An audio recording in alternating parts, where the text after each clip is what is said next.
Assalomu alaykum. Ro'yo kanaliga xush kelibsiz. Ramazon oyi barchangizga muborak bo'lsin. O'ylaymanki, hammangiz ro'za amalini juda yaxshi ado etyapsiz. Shuning uchun bugun sizlar bilan islomdagi Ramazon oyi avval qanday bo'lgani va hozir qay darajaga yetib kelgani haqida gaplashmoqchiman. Videoni boshlashimdan oldin kanalga obuna bo'lishni va uni musulmon birodarlarimiz bilan bo'lishib qo'yishni unutmang. Demak, Ramazon oyi o'zi nima ekanligidan boshlasak. Ramazon Qur'onda insoniyat uchun yo'l yo'riq, aniq hidoyat belgilari va haq bilan botilni ajratuvchi mezon sifatida nozil qilingan oydir. Shunday ekan, kim bu oyda hozir bo'lsa roza tutsin. Kimki kasal yoki safarda bo'lsa, Ramazondan keyin o'sha kunlar sonini tutib bersin. Alloh sizlar uchun yengillikni istaydi, tinchlikni emas. Bu Alloh belgilagan muddatni to'ldirishingiz, sizni to'g'ri yo'lga boshlagani uchun Allohga shukrona keltirishingiz uchundir. Ramazon Qur'oni Karim Muhammad sallallohu alayhi va sallamga nozil qilingan oy hisoblanadi. Odatda bu oyda musulmon birodarlarimiz quyosh chiqishidan to botguniga qadar har qanday taom, ichimlik va jinsiy aloqadan tiyiladilar. Ramazonning bu oddiy tavsifi yetarlicha sodda ko'rinsa-da, islomda kuzatiladigan ro'zaning haqiqiy ma'nosi bilan Bibliyada tasvirlangan ro'za orasida farqlar bor. Keling payg'ambarlardan boshlaymiz. Ramazon Muhammad sallallohu alayhi va sallamdan oldingi payg'ambarlar amal qilgan urf-odat yoki an'ana emas. Ramazonni yahudiylar va nasroniylar tutgan ro'za bilan taqqoslasak, Ramazon aslida haqiqiy ro'zadan ko'ra ovqatlanish vaqtlarini o'zgartirish bo'lib qolganini ko'ramiz. Bibliyada ro'za turli sabablarga ko'ra tutiladi. Bu tavba qilish, gunohlarning kechirimini so'rash va aza tutish bo'lishi mumkin. Shuningdek, bu Xudoga iltijo qilish va boshqa maqsadlar uchun ham qo'llanilgan. Ro'za Xudoning yuzi va marhamatini izlab, unga yaqinlashish uchun tutiladi. Bu nafaqat jinsiy aloqadan, balki taom, ichimlik va barcha shahvoniy istaklardan tiyilish orqali amalga oshiriladi. Bundan tashqari ro'za yoki tartibda yoki guruh bo'lib tutilishi mumkin va u ishtirokchilarning xohishiga ko'ra bir kun yoki undan uzoqroq muddat davom etadi. Haqiqiy ro'zani Ramazon bilan solishtirganda, hozirgi kundagi biz ro'za tutyapman deb kerilib gapirayotganimiz aslida tiyilish yoki qurbonlik haqida emas ekanligini ko'ramiz. Aksincha, ko'p miqdordagi ovqat va ichimlik kunduzi emas, kechasi iste'mol qilinadi. Ramazon shunchaki o'sha oyda ovqatlanish, ichish va jinsiy aloqa qilish vaqtlarini kunduzdan tunga ko'chiradi xolos. Muqaddas kitoblardagi payg'ambarlar amal qilgan urf-odatlarga mutlaqo mos kelmaydi. Allohning elchisi shunday degan: Allohga eng sevimli ro'za Davud payg'ambarning ro'zasi edi. U bir kun ro'za tutib, bir kun tutmasdi. Allohga eng sevimli namoz ham Davudning namozi edi. U kechaning yarmigacha uxlar, keyin 3dan 1ida namoz o'qir va yana 6dan 1ida uxlardi. Muqaddas bitiklarning hech bir yerida Shoh Davudning kunora ro'za tutgani yoki ibodat qilish uchun uyqu tartibini o'zgartirgani tilga olinmagan.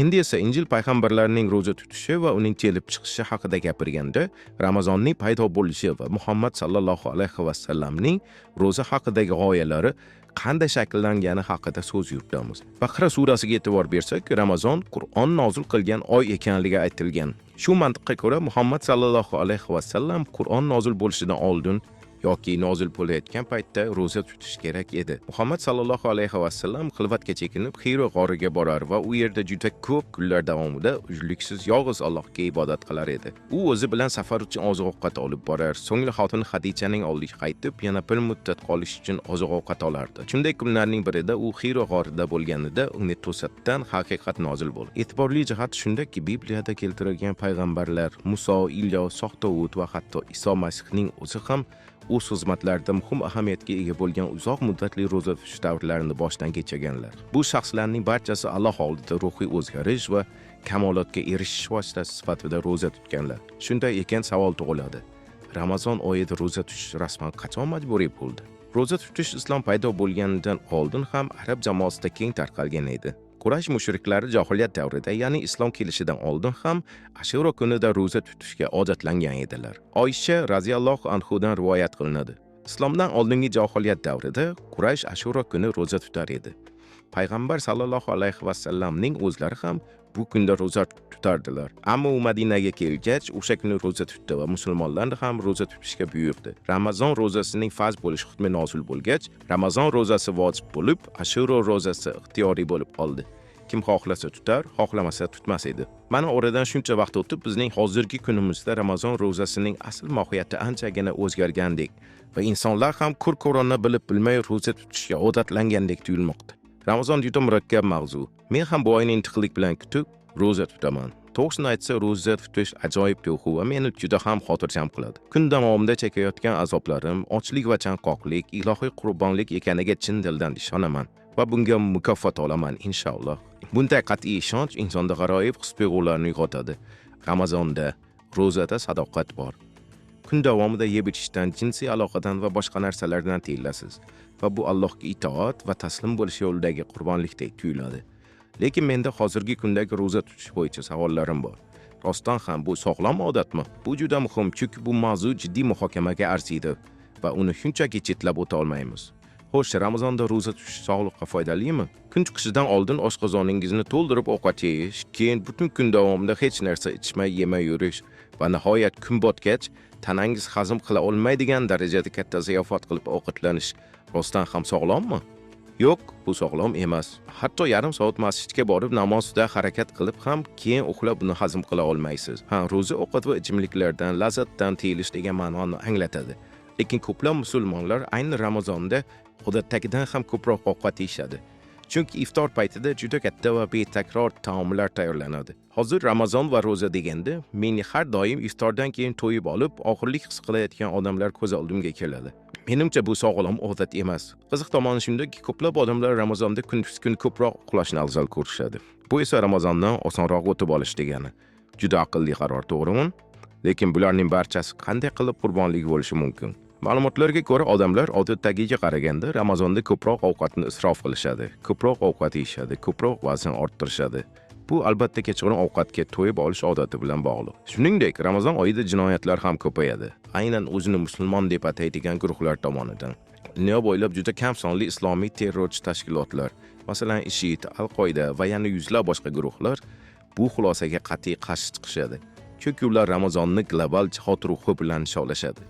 Alloh yo'lida urush qilish uchun bundan yaxshiroq vaqt bormi sizningcha? Yaxshiyamki tinchliksevar aksariyat musulmonlar, butun dunyo musulmonlar jamiyati bu dahshatli ishlarning Ramazon oyida ham, boshqa paytlarda ham noto'g'ri ekanini ochiq aytishadi. Bundan ham xafa qiladigan tarafi shundaki, ko'pchilik musulmonlar hatto Ramazon oyi qachon boshlanishini ham bilmaydi. Toki Ramazon kirib kelmaguncha. Islom oy taqvimidan foydalanadi. Chunki oy taqvimi quyosh taqvimi bilan mos kelmaydi. Shuning uchun 1 yil qish bo'lgan oy 20 yil o'tib yoz bo'lishi mumkin. Musulmonlar Ramazon qachon boshlanishini bilmaydi. Chunki Muhammad sallallohu alayhi va sallam hadisda shunday degan: Ramazon oyining hilolini ko'rsangiz, ro'za tutishni boshlang. Shavvol oyining hilolini ko'rsangiz, ro'za tutishni to'xtating. Agar osmon bulutli bo'lsa va hilolni ko'ra olmasangiz, Ramazon oyini 30 kun deb hisoblang. Demak, hilolni kuzatish va uni ko'rganda Ramazon boshlanganini e'lon qilish kerak. Keyin yana hilolni qidirib, yangi oyni boshlash va Ramazon ro'zasini tugatish lozim. Ko'plab musulmon davlatlari va diniy idoralar buni haddan tashqari so'zma-so'z qabul qilishadi. Sababi Muhammad sallallohu alayhi va sallam odamlarga hilolni kuzatishni buyurgan. Ya'ni 1400 yil oldin cho'lda yashagan davrda. Chunki o'sha paytda vaqtni shunday aniqlashardi. Hozir esa biz oy fazalarini yillar oldin hisoblab chiqara olamiz. Osmonni kuzatishga hojat ham yo'q. Oy va quyosh haqida gapirganimizda, agar siz quyosh bir necha oy botmaydigan yoki chiqmaydigan joyda yashasangiz, albatta ochlikdan halok bo'lasiz yoki umuman ro'za tuta olmaysiz. Qur'onda bunday joylar haqida hech narsa deyilmagani uchun va 7-asr tilida quyosh chiqishidan botishigacha ro'za tutish haqida aytilgani bois, musulmon ulamolari keyinchalik ba'zi yechimlarni o'ylab topishgan. Agar Rossiyada ro'za tutsangiz, hozir u yerda 20 soat davomida quyosh chiqib tursa, demak siz 20 soat ro'za tutishingiz kerak. Argentinaning Ushuaia shahrida esa atik 15 soat ro'za tutish kifoya. Men bu gaplarni sizga o'sha yurtlarga borib, osonroq ro'za tuting degan ma'noda aytmayapman. Ramazon bu hammaning o'zini ro'za tutayotganini ko'zlash, kunduzi bilan uxlab tun davomida bu kuncha ovqatlanib chiqish yoki bo'lmasa qizlarning kiyimidan nolib, shahovatini boshqara olmasligini ularga to'nkab qo'yadigan oy emas. Hech bo'lmaganda vijdoningiz va Alloh oldida xolis bo'ling va shunga yarasha amallaringizni bajaring. Siz Ro'yo kanalida edingiz. Keyingi videolarda pinhona ko'rishguncha xayr.